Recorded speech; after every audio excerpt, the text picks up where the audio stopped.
Hello guys, welcome back on my YouTube channel Competition Breaker. So from today onwards, we are going to start investment banking and financial services. So in this video, we are going to cover Unit 1, which is investment banking. ठीक है, तो हम इस पहले unit से शुरू कर रहे हैं और आपको अगर मेरे ये नोट्स चाहिए हो आप इनको परचेज कर सकते हैं टेलीग्राम पे जाकर। मेरे टेलीग्राम का लिंक डिस्क्रिप्शन में अटैच है। ठीक है, तो इसमें शुरू करते हैं।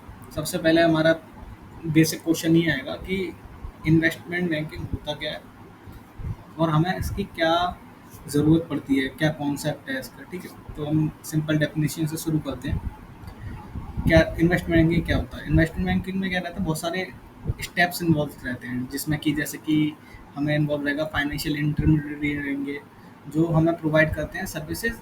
जैसे कि हमें कैपिटल रेज करना है अपनी कंपनी के लिए, हमें मर्जर करना है, एक्विजिशन करना है किसी और कंपनी के साथ में, तो उस पर क्या क्या एडवाइजेज की हमें ज़रूरत पड़ेगी कि क्या क्या कंप्लाइंस हमें फॉलो करने हैं, क्या क्या रूल्स और रेगुलेशन को हमें ध्यान में रखना है। ठीक है, और किस वैल्यू पे हमें अपना मर्जर करना है या एक्विजिशन करना है। उसके बाद में अंडर राइटिंग ऑफ सिक्योरिटीज़ आएगा। ठीक है, उसके बाद में आता है हमें trading in the financial market for corporations, government and institutional client. जो ट्रेडिंग करते हैं फाइनेंशियल मार्केट में कॉरपोरेशन के लिए, गवर्नमेंट के लिए और इंस्टीट्यूशनल क्लाइंट्स के लिए, जैसे कि इंस्टीट्यूशनल इन्वेस्टर्स रहते हैं उनके लिए। ठीक है, इसका स्कोप क्या है? ये मेनली फोकस करता है कॉम्प्लेक्स फाइनेंशियल ट्रांजेक्शन रहती हैं। ठीक है, किसी को एक्वायर करना, मर्जर करना किसी के साथ में, इस तरह से।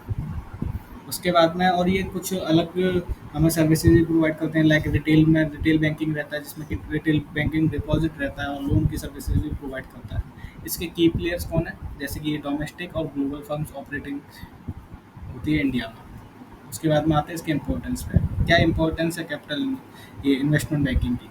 हमें कैपिटल रेजिंग में मदद करता है। ठीक है, हमारी इकोनॉमिक ग्रोथ को बढ़ाता है।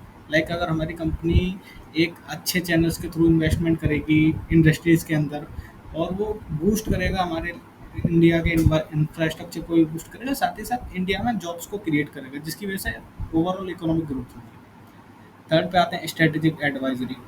ये गाइड करता है मर्जर एक्विजिशन के टाइम पे कि किस तरह से हमें मर्जर एक्विजिशन को इनिशिएट करना है। अगर हमें किसी में रिस्ट्रक्चरिंग करनी है हमें, ठीक है, तो किस तरह से हम रिस्ट्रक्चरिंग को एक एफिशिएंसी के साथ कर सकते हैं, ये हमें इन सब पे एडवाइस करता है।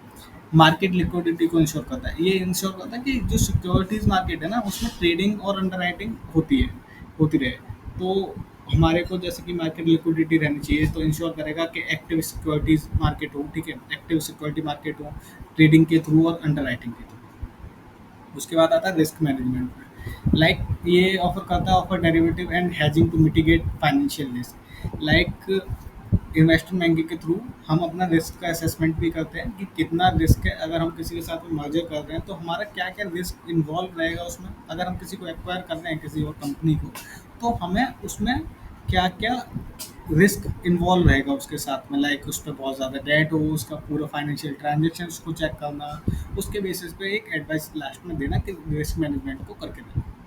ये इंश्योर करता है इन्वेस्टर की प्रोटेक्शन के लिए। लाइक इंश्योर करेगा रेगुलेटरी कंप्लायंस को। ठीक है, ताकि मार्केट पर ट्रस्ट बना रहे, कोई भी कंप्लायंस को मतलब ये अवॉइड नहीं करेंगे। जो भी लीगल कंप्लायंस है, लॉज है, ये उनके साथ में कोऑर्डिनेट करके चलते हैं। अब ये क्वेश्चन ज़्यादातर पूछा जाता है इन्वेस्टमेंट बैंकिंग में कि इन्वेस्टमेंट बैंकिंग और कमर्शियल बैंक्स में डिफरेंस क्या होता है, इन्वेस्टमेंट बैंक और कमर्शियल बैंक्स में। तो यहाँ पे मैंने टेबल्स के फॉर्म में से नोट करा हुआ है, तो आप इसमें देखिए। सबसे पहले इसका एस्पेक्ट, डेफिनेशन के एस्पेक्ट्स में देखेंगे तो ये इंस्टीट्यूशंस ऑफरिंग करते हैं डिपॉजिट टेकिंग्स को, लोन को और रिटेल बैंकिंग। लाइक हम जाते हैं अपना कमर्शियल बैंक्स में जाके अपना अकाउंट्स ओपन करा सकते हैं, हम डिपॉजिट देते हैं वहाँ पे। ठीक है, उसके बाद लोन्स भी हम बैंक हमें प्रोवाइड करता है, कमर्शियल बैंक और रिटेल बैंकिंग, ये सब होता है। लेकिन ऑन द अदर एंड अगर हम इन्वेस्टमेंट बैंक पे देखेंगे तो ये स्पेशलाइज्ड बैंक रहते हैं फॉर एडवाइजरी के लिए, कैपिटल रेजिंग के लिए और ट्रेडिंग के लिए। बेसिकली कंपनीज को इन सभी इन्वेस्टमेंट बैंक्स की ज़रूरत पड़ती है, क्योंकि उन्हें स्पेशलाइज नॉलेज चाहिए होती है, उन्हें एडवाइस चाहिए होती है कि वो किस तरह से कैपिटल रेज करें, डेट मार्केट के थ्रू कैपिटल को रेज करें या फिर इक्विटी के थ्रू रेज करें कैपिटल को, और ट्रेडिंग के केस में। कमर्शियल बैंक का क्या क्या फंक्शन है? मेजर फंक्शन है कि ये ऐसा, मतलब इन दोनों के बीच में अगर हम डिफरेंस देखना हो ना, इन्वेस्टमेंट बैंकिंग और कमर्शियल बैंक में, तो सबसे मेजर डिफरेंस आ जाता है ये एक्सेप्ट करता है डिपॉजिट को। ठीक है। उसके बाद प्रोवाइड करता है लोन्स को, मैनेज करेगा हमारे सेविंग्स अकाउंट, ठीक है। लेकिन हम इन्वेस्टमेंट बैंक की बात देखेंगे तो वहाँ पे इसका फंक्शन रहता है, ये अंडरराइट करता है सिक्योरिटीज़ को, एडवाइस देता है मर्जर्स एंड एक्विजिशन पे, और ट्रेड और मार्केट्स पे, ट्रेड इन मार्केट और मार्केट्स में ट्रेड करता है। क्लाइंट कौन रहता है कमर्शियल बैंक का? पब्लिक रहती है, normal general public, small businesses या कॉर्पोरेट। लेकिन इन्वेस्टमेंट बैंक के जो क्लाइंट्स रहेंगे वो होगा लार्ज कॉर्पोरेट्स, गवर्नमेंट या high network individual, like if we take an example like Adani, Ambani and Tata, ठीक है। अब रेवेन्यू की बात करेंगे तो कमर्शियल बैंक का रेवेन्यू मेनली रहता है वो इंटरेस्ट मार्जिन से रहता है, लोन्स में और डिपॉजिट्स में, ठीक है। और यहाँ इन्वेस्टमेंट बैंकिंग की अगर हम बात करते हैं वहाँ पर रेवेन्यू की बात करेंगे तो उसमें आएगा कि उनका जो मेजर रेवेन्यू आता है वो आता है फीस के फॉर्म में, जो कि उन्हें मिलती है एडवाइजरी के लिए, उनकी अंडर राइटिंग के लिए और ट्रेडिंग करने के लिए। रिस्क क्या रहता है? सेविंग बैंक में क्या होता है, रिस्क बहुत ज़्यादा लोअर रहता है और रेगुलेटेड रहता है मार्केट अपना कमर्शियल बैंक्स स्टेबिलिटी के लिए, ठीक है, रेगुलेटेड फॉर स्टेबिलिटी। और ऑन द अदर हैंड अभी टॉक अबाउट इन्वेस्टमेंट बैंक्स, इसमें क्या रहता है, हायर रिस्क रहेगा हमारा, ये ड्रिवन बाय मार्केट रिस्क, जैसे कि मार्केट में जितना ज़्यादा रिस्क होगा उसी के बेसिस पे हमारा मार्केट रिस्क के बेसिस पे यहाँ पे रिस्क बढ़ता है या कम होता है। जैसे कि मार्केट कभी स्टेबल रहता है बहुत ज़्यादा, तो स्टेबल रहेगा तो हमारा रिस्क थोड़ा कम हो जाएगा। ऑन द अदर हैंड अगर मार्केट बहुत ज़्यादा वॉलेटाइल है, जैसे कि निफ्टी बहुत ज़्यादा गिर रहा है, ठीक है, इस तरह से, तो वहाँ पे रिस्क बहुत ज़्यादा बढ़ जाता है। रेगुलेशन, कमर्शियल बैंक को रेगुलेट करता है हमारा आरबीआई, जो करता है बैंकिंग रेगुलेशन एक्ट 1949 के थ्रू, ठीक है। लेकिन इन्वेस्टमेंट बैंक को रेगुलेट करता है SEBI, security exchange board of India, और आरबीआई के भी कुछ नॉर्म्स। कैपिटल का क्या आएगा, ये करता है use depositors funds for lending, like अगर आप जा रहे हैं बैंक्स में अपना कुछ भी डिपॉजिट करने, तो ये उस फंड को यूज़ करता है लैंडिंग के लिए। और इन्वेस्टमेंट बैंक क्या करता है, वो यूज़ करता है अपने क्लाइंट्स के जो फंड रहते हैं उनको डील करने के लिए, यूज़ ओन और क्लाइंट्स फंड्स फॉर डीलिंग। उसके बाद आ जाता है ऑपरेशन, ये ब्रांच बेस्ड रिटेल नेटवर्क है। जैसे आप देखेंगे एसबीआई की ब्रांच आपको हर शहर में मिलेगी, और एक एक शहर में अब तो कई कई ब्रांच मिलती हैं एरिया के वाइज, ठीक है। और ये इन्वेस्टमेंट बैंक की बात करेंगे तो ये कहता है डील बेस्ड, जैसे कि इसको किसी कंपनी से डील मिली, इसके कोई क्लाइंट आया हाई नेटवर्क इंडिविजुअल, तो वहाँ से डील मिली, तो ये डील बेस्ड रहता है और फोकस करता है फाइनेंशियल हब्स। अब की डिफरेंस की बात करेंगे हम इन दोनों में, तो कमर्शियल बैंक क्या करता है, वो प्रायोरिटाइज करता है पब्लिक एक्सेस को और स्टेबिलिटी को। On the other hand investment banks क्या करते हैं, वो फोकस करता है हाई वैल्यू ट्रांजेक्शन्स, ठीक है। सम कमर्शियल ओवरलैप, इसमें some commercial bank have investment banking arms, ठीक है, regulated by SEBI, exchange board of India.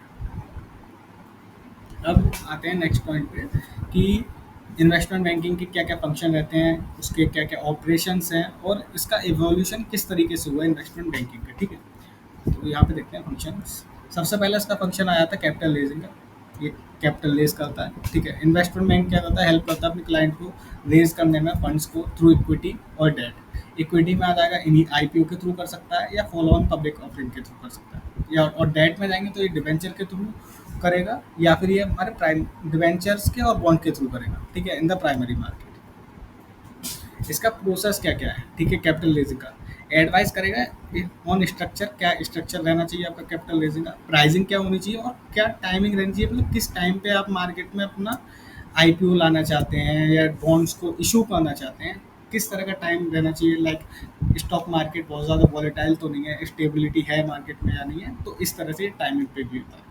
फिर और ये मदद करता है, ऑफर करता है कि प्रिपेयरिंग प्रिपेयरिंग डॉक्यूमेंट्स, कि डॉक्यूमेंट जो भी नेसेसरी डॉक्यूमेंट्स हैं उसको आईपीओ या फिर हमारे बॉन्ड को रिलीज या इशू करने के लिए उसकी डॉक्यूमेंटेशन में पूरा करता है, ठीक। उसके बाद में आता है सिग्निफिकेंस क्या है, ये इनेबल कर देता है बिजनेस एक्सपेंशन को, क्योंकि आपके पास में अगर फंड्स होंगे तो आप अपने बिजनेस को एक्सपेंड कर सकते हैं, ठीक है। उसमें आप डाइवर्सिफिकेशन करते हैं, अपनी कोई न्यू प्रोडक्ट लाइन को इंट्रोड्यूस कर सकते हैं, इंफ्रास्ट्रक्चर के डेवलपमेंट में बहुत ज़्यादा हेल्प करता है, ठीक है। उसके बाद डेट रिफाइनेंसिंग, अगर हम यहाँ पे एग्जांपल देखेंगे तो पेटीएम का जो आईपीओ आया था 18,300 करोड़ का, ठीक है, वो मैनेज करा था आईसीआई सिक्योरिटीज़ ने, ताकि वो फंड कर सके ग्रोथ को। मतलब आईसीआई सिक्योरिटीज़ ने पूरे इसको आईपीओ को एक तरह से जैसे कि इन्वेस्टमेंट बैंक के थ्रू पूरा एडवाइस करा, किस तरह से उन्हें आईपीओ लाना है, किस टाइमिंग पे लाना है, क्या प्राइस बैंड रहेगा उनके आईपीओ का, ठीक है। सेकंड पे आते हैं अंडर राइटिंग में। अंडर राइटिंग क्या रहता है, जैसे कि investment bank guarantee the sale of the securities, ठीक है, बाय परचेजिंग अनसोल्ड शेयर और द बॉन्ड्स ड्यूरिंग इशुएंस और रिड्यूसिंग रिस्क इशूवर रिस्क। इसमें क्या रहता है, जैसे कि अगर कोई कंपनी है जो अपना आईपीओ डालना चाहती है और उसे अगर लगता है कि मेरे कंपनी का आईपीओ फुल्ली सब्सक्राइब नहीं होगा, ठीक है, तो वो क्या करती है, वो अंडर राइटर्स को हायर करती है। अंडर राइटर्स क्या करते हैं, अगर जो भी उसका अनसोल्ड शेयर रहेगा कंपनीज का, जैसे कि अगर हम किसी कंपनी ने 1 लाख शेयर्स को अपना आईपीओ में डाला, ठीक है, लेकिन होता क्या है, उस कंपनी को लगता है कि 1 लाख में मेरे शेयर सब्सक्राइब नहीं होंगे, मेरे 15,000 ही हो पाएंगे, तो वो अंडर राइटर्स को हायर करेगा ताकि वो इस रिस्क को रिड्यूस कर सके, और जो भी अनसोल्ड शेयर रहेंगे वो हमारा अंडर राइटर परचेज कर लेता है, ठीक है। तो इसमें अंडर राइटर का क्या फ़ायदा रहता है, इसमें उसकी कुछ कमीशन रहती है, ठीक है, कुछ मतलब कम प्राइजेस पे उसको इशू होंगे, इस तरह से। इसमें ये दिखाता है कि फर्म कमिटमेंट को दिखाता है, बैंक बाय और ऑल अनसोल्ड सिक्योरिटीज़ को, जो भी अनसोल्ड सिक्योरिटी रहती है उन्हें बाय करता है और बेस्ट एफर्ट करता है ताकि बैंक सेल कर सके उसे विदाउट गारंटी के। सिग्निफिकेंस इंश्योर करता है, सिग्निफिकेंस इंश्योर करेगा रिसीव करने के लिए फंड्स को, even if the market demand is low, market की अगर डिमांड लो भी होगी तब भी। थर्ड पॉइंट आता है हमारा मर्जर एंड एक्विजिशन का, ठीक है। इसमें क्या है, ये प्रोवाइड करेगा स्ट्रेटेजिक एडवाइस मर्जर पे, एक्विजिशन पे, टेक ओवर्स पे और स्टेप्स पे, including valuation, negotiation and deal structure. इसका क्या क्या प्रोसेस रहता है, ये कंडक्ट करेगा ड्यू डिलिजेंस, मीन्स अपना जो भी पेपर्स वगैरह रहेंगे उनको एकदम पूरी तरह से चेक करेगा कि इसमें कोई कमी तो नहीं है, ठीक है, कोई स्टेप हम मिस तो नहीं कर रहे हैं, एक्सेस करेगा सिनर्जीज को, और उसके बाद में फैसिलिटेट करेगा ये नेगोशिएशंस को, लाइक कि किस प्राइस पे ये लोग अपना मर्जर या एक्विजिशन करना चाहते हैं, कितने परसेंटेज पे ये मर्जर करना चाहते हैं एक दूसरे के साथ में, इस तरह से। ये एनहांस करता है हमारे कॉर्पोरेट ग्रोथ को, मार्केट शेयर को और एफिशिएंसी।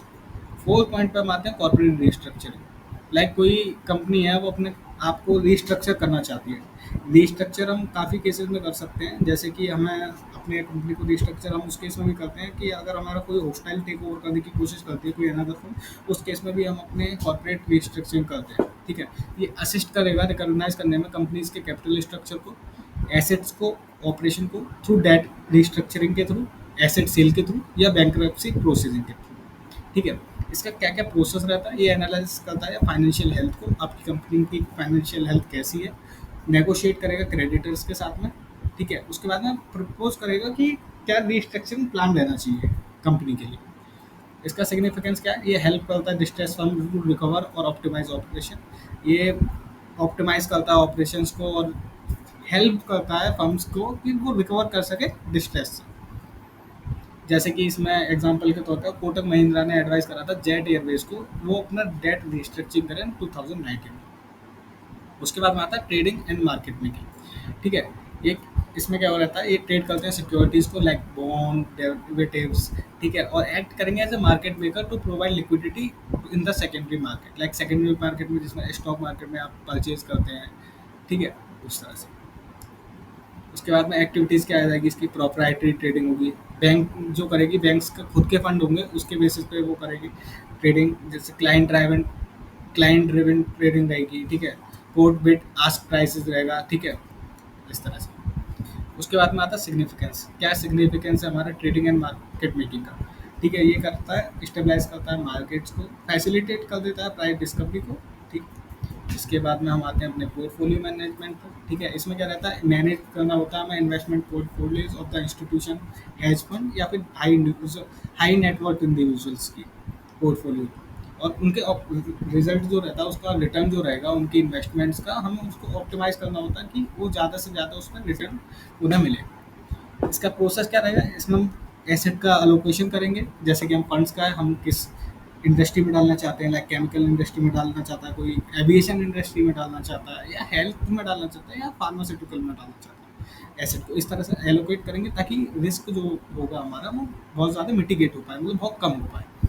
उसके बाद में रिस्क को असेसमेंट करेंगे, कितना रिस्क है कितना नहीं। उसके बाद परफॉर्मेंस को टाइम टू टाइम ये ट्रैक करते रहते हैं कि क्या हमें रिटर्न सही में मिल रहा है या नहीं मिल रहा है, कि हमें किस एक सेक्टर से अगर हमारे को बहुत ज़्यादा लॉस हो रहा है, तो हम उसमें क्या चेंजेस कर सकते हैं जिसकी वजह से हमारी परफॉर्मेंस इंक्रीज हो पाए। उसके बाद आता है सिग्निफिकेंस। इसमें क्या आता है, मैक्सिमाइज करता है क्लाइंट्स की वेल्थ को थ्रू डाइवर्सिफाइड इन्वेस्टमेंट के थ्रू। जैसे कि मैंने आपको बताया अलग अलग इंडस्ट्री में ये इन्वेस्टमेंट करते हैं उसके थ्रू। सेवेंथ पे आ जाता है रिसर्च एंड एडवाइजरी। ये प्रोवाइड करता है इक्विटी रिसर्च के लिए, प्रोवाइड करता है इक्विटी रिसर्च, मार्केट एनालिसिस को, एंड स्ट्रेटेजिक एडवाइस देता है क्लाइंट्स को ऑन इन्वेस्टमेंट पे और बिजनेस डिसीजन पे, वो क्या बिजनेस डिसीजन लेना चाहते हैं। जैसे कि कोई कंपनी कोई न्यू प्रोडक्ट लॉन्च करना चाहती है अपने, या एक्सपेंड करना चाहती है अपने बिजनेस को, तो उसके लिए भी ये डिसीजंस लेने में बहुत ज़्यादा हेल्प करते हैं। ये पूरा रिस्क असेसमेंट करेंगे, बताएंगे कि कहाँ कहाँ पे आपको क्या क्या रिस्क हो सकता है, किस तरह से इसका आउटपुट क्या रहेगा। रिपोर्ट्स करते हैं इंडस्ट्रीज़ को, कंपनीज़ को, इकोनॉमिक ट्रेंड्स को बताएंगे, ठीक है। रिकमेंडेशन देंगे फिर कि आपको आपकी सिक्योरिटीज़ या एसेट को बाय करना चाहिए, सेल कर देना चाहिए या होल्ड करना चाहिए। सिग्निफिकेंस क्या है, ये इन्फॉर्म करते हैं इन्वेस्टमेंट डिसीजंस को, ठीक है। एनहांस कर देंगे क्लाइंट्स की स्ट्रेटजीज को। अब आ जाएगा रिस्क मैनेजमेंट सर्विस भी ये प्रोवाइड करते हैं, ठीक है। इसमें क्या है, ये ऑफर करते हैं डेरिवेटिव्स लाइक स्वैप ऑप्शंस, ठीक है। तो ये फ्यूचर जैसे ट्रेडिंग में रहता है ना, कि फ्यूचर में ट्रेडिंग करना कि इस डेट को कितना प्राइसिंग जा सकता है, निफ्टी गिरेगा या ऊपर जाएगा, इस तरह की चीज़ें। Hedging strategies to mitigate financial risk like forex में, ठीक है, इंटरेस्ट रेट में। उसके बाद में रिस्क इसमें प्रोसेस आ गया, ये डिज़ाइन करते हैं customise solution based on client exposure. Client के नीड्स के हिसाब से ये अपने जो भी सॉल्यूशन देते हैं ना, ये एकदम कस्टमाइज बेस देते हैं। जैसे क्लाइंट को किस जगह पे अपना किसी चीज़ पे प्रॉब्लम हो रही है, तो ये उसको किस तरह से एक रिस्क को मिटिगेट कर सकते हैं, वो क्लाइंट्स के इन्वेस्टमेंट के बेस पे ही बताएंगे। ऐसा नहीं नॉर्मली, मतलब अगर मार्केट डाउन ट्रेंड में है लेकिन क्लाइंट्स के पास में ऐसे फंड्स हैं जो कि इन्वेस्टमेंट हैं जो अप ट्रेंड में जा रही है, भले ही हमारा मार्केट डाउन ट्रेंड में, लेकिन उसमें अप ट्रेंड में जा रही है, तो ये उसको बताएगा कि आपको अभी होल्ड करना चाहिए या सेल आउट कर देना चाहिए। इसका सिग्निफिकेंस क्या कर रहेगा, ये प्रोटेक्ट करेगा क्लाइंट्स को फ्रॉम मार्केट वॉलेटिलिटी से, ठीक है। अब आ जाते हैं हम इसके ऑपरेशन पे। अभी तक हमने फंक्शन देखे, अब आ जाएंगे हम इसके ऑपरेशंस पे। तो ऑपरेशंस की जब बात आएगी, ये 3 कोर सेगमेंट्स में डिवाइडेड है, ठीक है। Front office, middle office and back office, ठीक है। ये एक तरह से हायरार्किकल टर्म्स में है, एडवांस टेक्नोलॉजी को फॉलो करते हुए ये इंश्योर करेंगे एफिशिएंट डील्स एक्विजिशन को, कंप्लायंस को और क्लाइंट के सेटिस्फेक्शन को। तो इसमें सबसे पहला आ जाता है हमारा फ्रंट ऑफिस। तो फ्रंट ऑफिस का वर्क क्या रहता है, ठीक है। क्लाइंट फेसिंग एक्टिविटीज़ रहेगी फ्रंट ऑफिस में। ये इंक्लूड करेगा डील ओरिजिनेशन को, एडवाइजिंग को, एडवाइजरी को और ट्रेडिंग को। उसके बाद में इसका काम क्या क्या रहेगा, ये पिच करता है आईपीओ को, मर्जर और एक्विजिशन की डील्स को, और बॉन्ड इंश्योरेंस इशुएंस की, ठीक है।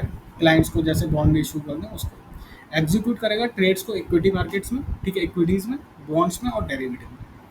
ये क्या करेगा, ये क्लाइंट के साथ में रिलेशनशिप बिल्ड करता है, ठीक है। लाइक जिस क्लाइंट हमारा हो जाएगा कॉर्पोरेट हो जाएगा या फिर हमारे गवर्नमेंट्स के साथ। इसमें की पर्सनल्स कौन कौन से होते हैं, जैसे कि मैनेजिंग डायरेक्टर जो रहे, वाइस प्रेसिडेंट रहेंगे जो कि लीड करेंगे क्लाइंट इंटरेक्शन को। अब हम चलते हैं मिडिल ऑफिस की ओर।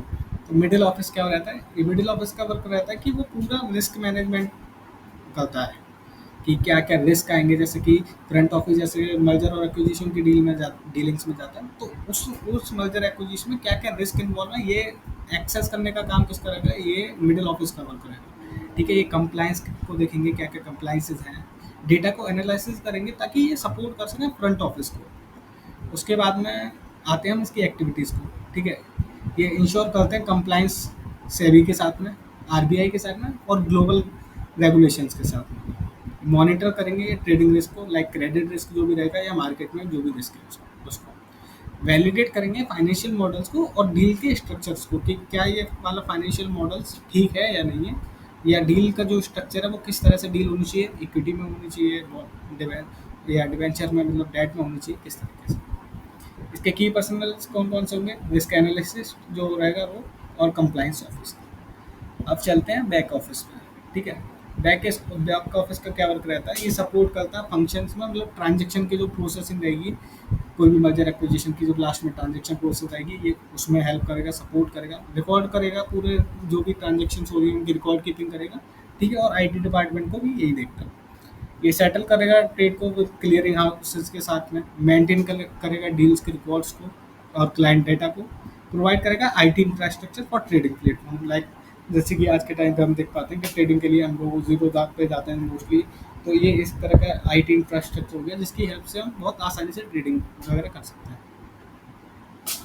इसमें की पर्सनल कौन कौन से रहेंगे? ऑपरेशन से स्टाफ रहेगा और आईटी स्पेशलिस्ट रहेंगे। अब अगर हम यहाँ पे टीम स्ट्रक्चर्स की बात करेंगे, ठीक है, तो क्या आएगा? जैसे कि एनालिस्ट जो रहते हैं एंट्री लेवल पे रहेंगे, ठीक है, कंडक्ट करेंगे रिसर्च को, पिच करेंगे, प्रिपेयर करेंगे पिच बुक्स को कि किस तरह से पिच करना है। फिर उसके बाद में आएगा हमारा एसोसिएट जो कि मिडिल लेवल पे रहेंगे, ठीक है, एग्जीक्यूट करेंगे डील्स को और कोऑर्डिनेट करेंगे क्लाइंट के साथ में। जो वाइस वीपीज हैं और डायरेक्टर्स हैं वो क्या होगा, वो सीनियर रोल्स में ज़्यादातर पार्टिसिपेशन उनका मिलेगा, मैनेज करेंगे क्लाइंट के साथ में रिलेशनशिप और ओवरसी करेंगे डील्स को कि क्या ये डील सही तरीके से हो रही है या नहीं। लेकिन जो मैनेजिंग डायरेक्टर है, एमडीज जो रहेंगे फर्म के, वो एक टॉप एग्जीक्यूटिव्स रहते हैं जो स्ट्रेटजी को बनाते हैं, किस तरह की स्ट्रेटजी के थ्रू ये डील्स को नेगोशिएट करने वाले हैं या फाइनलाइज करने वाले हैं। ठीक है, हाई वैल्यू डील्स। उसके बाद में आ जाती है सपोर्ट टीम रहती है, जैसे कि लीगल कंप्लायंस के लिए कि हमसे कोई लॉ का वायलेशन तो नहीं हो रहा, ठीक है, इस तरह से, और टेक स्पेशलिस्ट। इसके बाद में हम आते हैं पाँचवीं पे, देखते हैं हमारी टेक्नोलॉजी इंटीग्रेशन। ठीक है, इसमें किस किस तरह से ये मदद करते हैं, एआई के थ्रू और मशीन लर्निंग के थ्रू प्रिडिक्ट करते हैं मार्केट के ट्रेंड को कि क्या मार्केट का ट्रेंड होने वाला है, और ऑप्टिमाइज करेंगे फिर प्राइसिंग को। लाइक आईपीओ का सब्सक्रिप्शन रेट कितना रहना चाहिए, कितना रहेगा, तो उसके बेसिस पे ये पूरा आईपीओ की प्राइसिंग को ऑप्टिमाइज करते हैं। ब्लॉकचेन, ठीक है, स्ट्रीमलाइन करते हैं ट्रेड को, सेटलमेंट को, और एनहेंस करते हैं ट्रांसपेरेंसी के साथ में। सीआरएम सिस्टम्स रहते हैं, मैनेज करते हैं क्लाइंट इंटरेक्शन को और डील पाइपलाइंस को। डेटा एनालिस्ट एक्सेस करेंगे, रिस्क को एवेलुएट करेंगे, हमारी परफॉर्मेंस के पोर्टफोलियो की परफॉर्मेंस किस तरह से। सिग्निफिकेंस में आ जाएगा इसमें कि ये इम्प्रूव करता है हमारी एफिशिएंसी को, रिड्यूस कर देता है हमारी कॉस्ट को, और इंश्योर्स करता है कंप्लायंस के साथ। सिक्स में आ जाएगा हमें ऑपरेशन चैलेंजेस क्या क्या फेस करने पड़ते हैं। लाइक अगर हाई प्रेशर एनवायरनमेंट है जो कि टाइट डेडलाइंस के साथ में, जैसे कि हमारा आईपीओ बहुत जल्दी लॉन्च होने वाला है, तो हमारे पास टाइम बहुत ज़्यादा कम है, तो हमें एक तरह से हाई प्रेशर एनवायरनमेंट क्रिएट रहता है। ठीक है, रेगुलेटरी स्क्रूटनी लाइक सेबी और आरबीआई के साथ में रिक्वायर्स कांस्टेंट कंप्लायंस, हमें कॉन्स्टेंटली कंप्लाई करना पड़ता है, इस चेक करते रहना रहता है कि कोई हमसे कोई वायलेशन तो नहीं हो रहा किसी का। मार्केट वॉलेटिलिटी जो रहती है वो इम्पैक्ट कर देती है हमारी डील की सक्सेस को और ट्रेडिंग के प्रॉफिट्स को। अगर मार्केट बहुत ज़्यादा वॉलेटाइल है तो हर कोई यही सोचता है कि हमारा आईपीओ अगर आ रहा है तो वो ऐसे टाइम पे है जब मार्केट थोड़ा स्टेबल हो। ठीक है, talent relation retention एमिड competition from global banks, like global bank के आज के टाइम पे बहुत ज़्यादा कंपटीशन है, तो टैलेंट को जो रिटेन करना होता है ना कंपनी में, वो भी इनके लिए आज के टाइम पे बहुत ज़्यादा चैलेंजिंग है।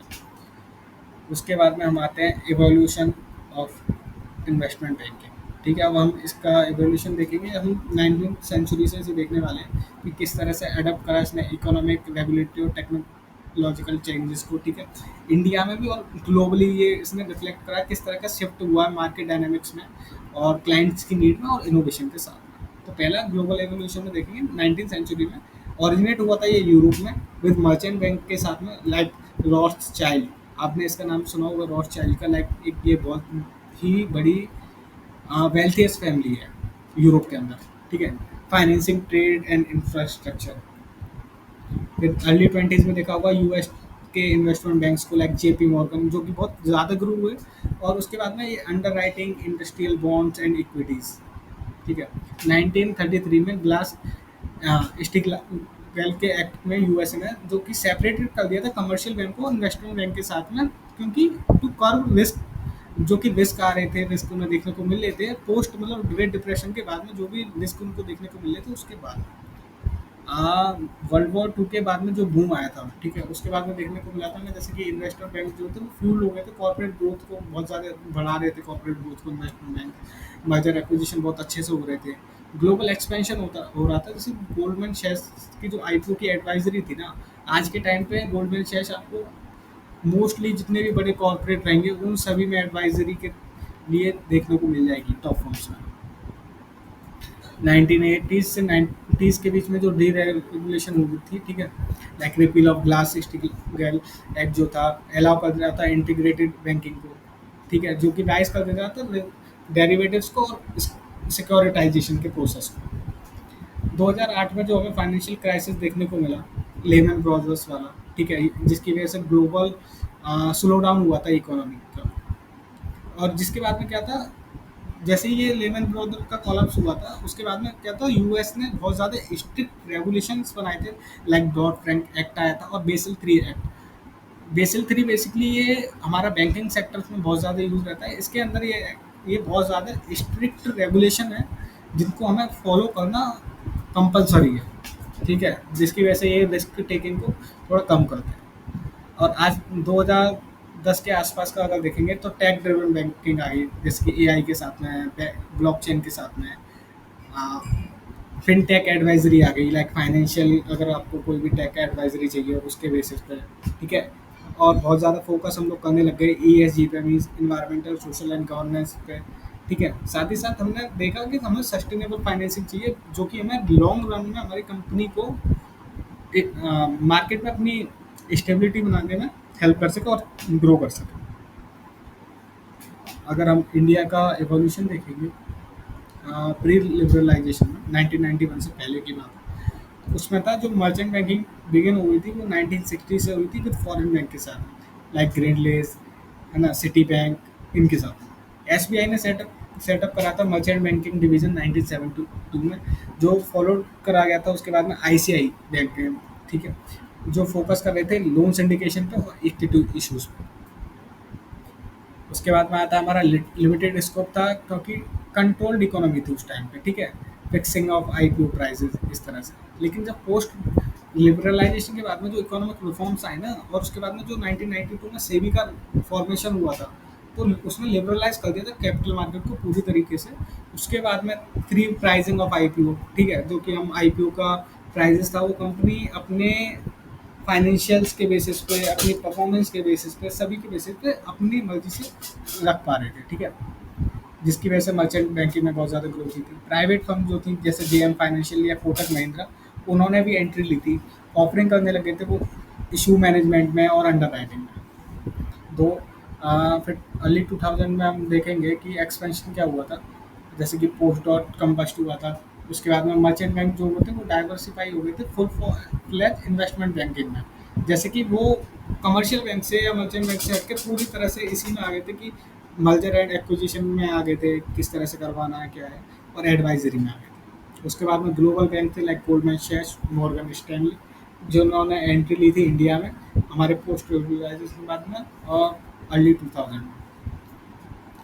ये क्या कर रहे थे, ये एडवाइजिंग कर रहे थे क्रॉस बॉर्डर डील्स पे, लाइक कोई फॉरेन कंपनी के साथ में डील हो रही है उन चीज़ों पे। सर्च कर रहे थे प्राइवेट इक्विटी में और वेंचर कैपिटल एडवाइजरी में। उसके बाद में 2010 में, 2010s में, उसमें मॉडर्न एरा बोलते हैं हम इसको, जैसे कि बूम आया था आईपीओज में। उसके बाद में जैसे कि हमको स्टार्टअप देखने को मिले, जोमेटो आज के टाइम पे आप देख सकते हैं, नायका देख सकते हैं, जो मैनेज करा गया था डोमेस्टिक बैंक के द्वारा, लाइक ये मैनेज करे गए थे एसबीआई कैप्स के नाम से, कैप्स में। तो इसमें ये पूरा जो भी मार्केट में इनका आईपीओ आया, ये सब पूरा सेबी उसने एसबीआई ने देखा। उसके बाद में आ गया था राइज, आ गया था प्राइवेट इक्विटी में, ग्रीन बॉन्ड्स में, और ईसीजी की एडवाइजरी भी बहुत ज़्यादा स्ट्रिक्ट हो गई। साथ ही साथ वो सस्टेनेबल बनाना चाहते थे फाइनेंशियल ट्रेंड्स को। टेक्नोलॉजी का बहुत ज़्यादा अडॉप्शन हुआ, ठीक है। उसके बाद में सेबी के रिफॉर्म्स आए, लाइक एलओडीआर एक्ट आया था, listing obligation and disclosure requirement act आया था, आईसीडीआर एक्ट आया था 2009 में, जिन्होंने रेगुलेशन को एकदम स्टैंडर्ड कर दिया था ताकि वो बूस्ट कर सकें इन्वेस्टर का कॉन्फिडेंस कि इन्वेस्टर का पैसा डूबेगा नहीं, इन्वेस्टर्स बहुत ज़्यादा मोटिवेट हो मार्केट में पैसा लगाने के लिए, इस तरह से। उसके बाद में करंट ट्रेंड्स पे देखेंगे तो हमें सस्टेनेबल फाइनेंस रहता है, जैसे कि ग्रीन बॉन्ड, ईएसजी एडवाइजरी, ठीक है। फिनटेक और डिजिटलाइजेशन हो चुका है आज के टाइम पे, एडवाइजिंग करते हैं टेक स्टार्टअप्स में, लाइक यूजिंग एआई की मदद से for deal analyst. SPAC and alternative financing, like special purpose acquisition companies gaining traction, ठीक है। उसके बाद क्रॉस बॉर्डर डील्स जो थी वो इंक्रीज हो गई थी, एफडीआई की एडवाइजरी आने लग गई थी इंडिया में। ठीक है। उसके बाद में रेगुलेटरी के अलाइनमेंट, ये था जैसे कि बेसल 3 नॉर्म्स के साथ में और आईएफआरएस स्टैंडर्ड्स के साथ में मेंटेन करना। अब हम देखते हैं चैलेंजेस क्या कहते हैं। मार्केट बहुत ज़्यादा वॉलेटाइल था, ठीक है, जो कि इम्पैक्ट करता था आईपीओ की सक्सेस को और ट्रेडिंग प्रॉफिट्स को। रेगुलेटरी कंप्लायंस थी, जो कि बहुत ज़्यादा स्ट्रिंजेंट नॉर्म्स थी, रिक्वायर्ड, उनको ज़रूरत थी कि कांस्टेंट उन पर विजिलेंस, मतलब प्रॉपर उन पे ओवरसी करा जाए उन कंप्लायंस के साथ में। उसके बाद में कंपटीशन बहुत ज़्यादा आ गया था, लाइक ग्लोबल बैंक का चैलेंज आता डोमेस्टिक प्लेयर्स के लिए इन हाई वैल्यू डील्स में। टैलेंट की शॉर्टेज होने लगी थी, like demand for skill analyst out passage the supply. Supply नहीं हो पा रही थी उतना जितना उसकी डिमांड हो रही थी। जियो पॉलिटिकल रिस्क आने लगे थे बहुत ज़्यादा, जो कि अफेक्ट कर रहे थे क्रॉस बॉर्डर डील्स को और मार्केट की स्टेबिलिटी को। फ्यूचर आउटलुक को देखते हैं, like growth of digital IPOs, retail investor participation by apps like Zerodha Groww, ठीक है। उसके बाद में एक्सपेंशन जो होने लग गया था ईएसजी का, इन्वायरमेंटल सोशल एंड गवर्नेंस का, जो कि इम्पैक्ट कर रहा था इन्वेस्टिंग को इन इंडिया में ग्रीन इकोनॉमी के तौर पर। इंटीग्रेशन होने लग गया था क्वांटम कंप्यूटिंग का और एडवांस एनालिस्ट का बहुत ज़्यादा, एनालिटिक्स का बहुत ज़्यादा ट्रेडिंग के लिए। उसके बाद में स्टैंडर्ड, जो हमारी एसबीआई की रेगुलेशन थी बहुत ज़्यादा स्ट्रेंथन हो गई थी, ठीक है, ताकि वो अलाइन कर सकें मार्केट, ग्लोबल मार्केट के साथ। अब आते हैं आगे अपने टॉपिक पे, जो कि है सेबी की गाइडलाइंस क्या थी मर्चेंट बैंकर्स के साथ में, जो कि pre issue post issue regulatory framework था। तो सबसे पहले हम सेबी की गाइडलाइंस देखेंगे, तो अगर हम इसकी डेफिनेशन देखेंगे तो ये कॉर्पोरेट बॉडीज रहती हैं जो कि रजिस्टर्ड रहती हैं सेबी के साथ में। ये मैनेज करती हैं सिक्योरिटी के इशुएंस को, अंडरराइटिंग को और एडवाइजरी को और पोर्टफोलियो सर्विसेज को। इसमें क्या रहेगी, रजिस्ट्रेशन की रिक्वायरमेंट रहती है, like SEBI merchant bankers regulation act के अकॉर्डिंग 1992 में ये एक्ट आया था, उसके अकॉर्डिंग जो कि है कि जो कॉर्पोरेट होगी ना, वो एनबीएफसी नहीं होनी चाहिए, मस्ट भी ये कॉर्पोरेट बॉडी होनी चाहिए, कॉर्पोरेट बॉडी हो लेकिन एनबीएफसी ना हो, नॉन बैंकिंग फाइनेंशियल इंस्टीट्यूशन ना हो, ठीक है। इसका मिनिमम नेटवर्थ होना चाहिए जो कि 5 करोड़ हो, जो कैटेगरी ए में फॉल, वन में फॉल करती है, ठीक है। इसमें दो या दो से ज़्यादा एम्प्लॉयज़ होने चाहिए विद मर्चेंट बैंकिंग के एक्सपीरियंस के साथ में, उनके पास में एनआईएसएम का सर्टिफिकेशन होना चाहिए, सीरीज 9 सर्टिफाइड होनी चाहिए। उसके बाद में नो इकोनॉमिक ऑफेंस कन्विक्शन होने चाहिए, उनके पास में कोई भी केस ना चल रहा हो उन लोगों पे, कोई भी इकोनॉमिक, जैसे कि उनका कोई फ्रॉड वगैरह के केस में ना हो, इस तरह से उनका कोई भी लिंक नहीं होना चाहिए अदर मर्चेंट बैंकर के साथ में। इसकी फीस थी 50,000 रुपये और 9 lakh in every 3 year post 6 year, मतलब 6 साल बाद में हर 3 साल के गैप पे उन्हें 9 लाख रुपीज़ पे करने हैं। इसमें क्या था, जो एसोसिएशन थी इन्वेस्टर बैंकर्स की, उसका क्या रोल था, ठीक है। इसे हम बोलते हैं AIBI, association of investment bankers of India, ठीक है। ये क्या करता है, ये सेट करता है एथिकल स्टैंडर्ड्स को और रिप्रेजेंट करता है मर्चेंट बैंकर्स को सेबी के अंडर। इसकी कुछ जनरल ऑब्लिगेशन है, लाइक ये फॉलो करेगा सेबी के कोड ऑफ कंडक्ट को, लाइक इंटीग्रिटी, ड्यू डिलिजेंस और इन्वेस्टर की प्रोटेक्शन करेगा। उसके बाद मेंटेन करेगा रिकॉर्ड्स को, सबमिट करेगा रिपोर्ट्स को और इंश्योर करेगा कैपिटल की एडिक्वेसी, ठीक है। उसके बाद में रेस्ट्रिक्टेड है ये फ्रॉम नॉन सिक्योरिटीज एक्टिविटीज से, लाइक टैक्स वैल्यूएशन से और एक्सेप्ट स्पेसिफिक केस, कुछ केसेस को छोड़ के। उसके बाद में अब हम इसका देख रहे थे प्री इशू रेगुलेटरी फ्रेमवर्क देखेंगे, जिसमें कुछ पॉइंट्स हैं, हम उनको कैटर करते हैं क्या क्या है। जैसे कि पहला ड्यू डिलिजेंस, वेरीफाई करना पड़ेगा इशूअर के फाइनेंशियल्स को, ठीक है, बिजनेस मॉडल्स को, कंप्लायंस करना पड़ेगा उसे एस सेबी की आईसीटीआर रेगुलेशन के साथ में, जो कि 2009 में आई थी। उसके बाद में उसे इंश्योर करना पड़ेगा एक्यूरेसी को while drafting red herring prospectus, ठीक है, जो कि ये फाइल करना होता है इन लोगों को सेबी के साथ में, जिसमें पूरी आईपीओ से रिलेटेड डिटेल्स वगैरह रहती है। ये आईपीओ के टाइम पे बहुत ज़्यादा आता है, आईपीओ के टाइम पे ड्राफ्ट करा जाता है। उसके बाद में हम अपॉइंट करेंगे इंटरमीडियरी को, ठीक है, जो कि कोऑर्डिनेट करेगा रजिस्ट्रार के साथ में, बैंकर्स टू द इशू के साथ में और अंडर राइटर्स के साथ में। उसके बाद में आता है प्राइसिंग और वैल्यूशन, ये एडवाइस करता है कि इशू प्राइसिंग क्या रहेगी, ये फिक्स्ड है या बुक बिल्डिंग प्रोसेस के थ्रू, इंश्योर करेगा fair valuation. Book building process भी भी ये बुक बिल्डिंग जो प्रोसेस है हमें अपने नेक्स्ट यूनिट में भी पढ़ने को मिलेगा, ये एक पूरा डिटेल प्रोसेस है और ये एक इम्पॉर्टेंट क्वेश्चन है बुक बिल्डिंग। तो ये हमसे पूरा बुक बिल्डिंग प्रोसेस पूछ सकता है, क्या क्या स्टेप्स उसमें इन्वॉल्व है एग्जाम में, तो इसके आने के चांसेस ज़्यादा हैं। What is book building process, ठीक है, इसके क्या क्या डिस्क्लोजर रिक्वायरमेंट थी, ये प्रिपेयर करता है रेड हियरिंग प्रोसेस प्रोस्पेक्टस को विद डिटेल बैंक बिजनेस ठीक है, बिजनेस की डिटेल्स के साथ में क्या क्या उसमें रिस्क है, क्या क्या उसके फाइनेंशियल्स हैं, और मैनेजमेंट के साथ क्या क्या मैनेजमेंट है।